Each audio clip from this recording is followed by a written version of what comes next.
The U.S. has committed $55 billion to Africa over the next 3 years in economic, health and security support.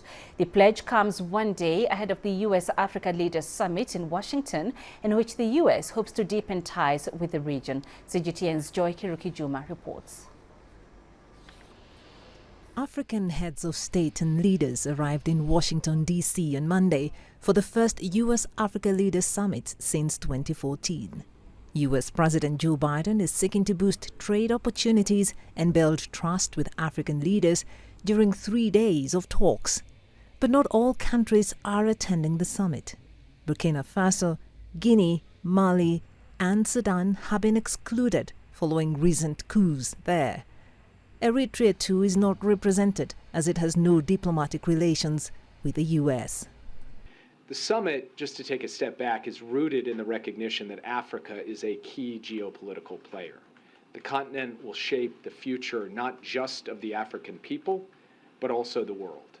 President Biden believes that U.S. collaboration with African leaders, as well as with civil society and business leaders and the diaspora, women, youth, is essential to unlocking the potential of this decisive decade. In line with that, President Joe Biden is set to establish an advisory council on engagement with the African diaspora in the U.S.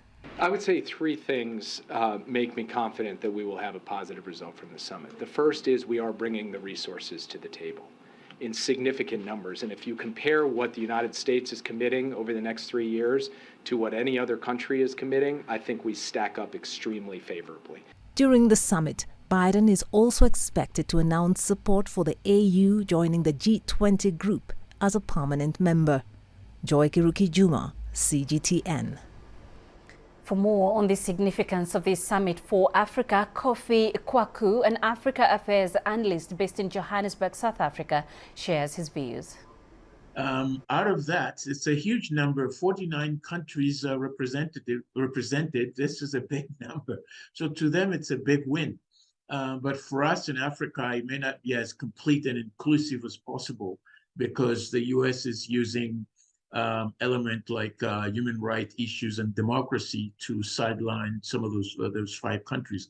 But in short, to them, it's a very representative. I think key to it is the fact that the U.S. is almost calling the shot. I think there's been a forum, U.S. Africa Leaders Forum of citizens that took place before. In fact, this official U.S. Africa Leaders Summit organized by the U.S. government criticizing them.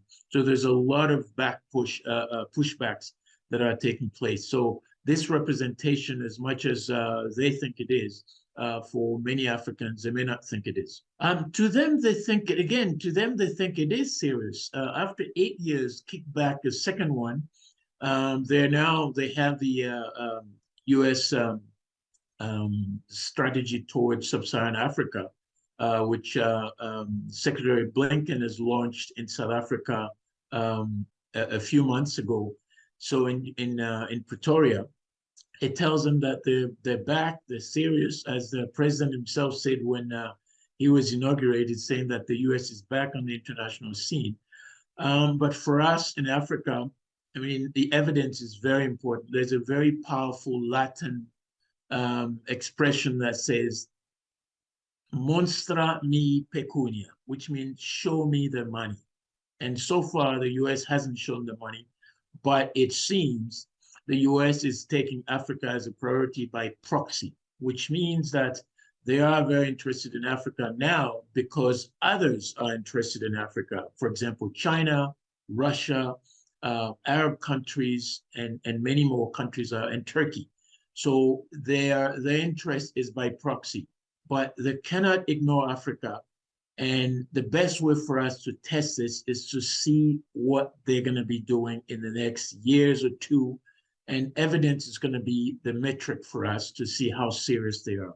And so far, they seem to be serious, but to their own benefit, maybe not to the benefit of Africa, because one of the things that we've already realized is they're already forcing and bullying African countries not to do business with Russia, but also a bit with not to do also business with China.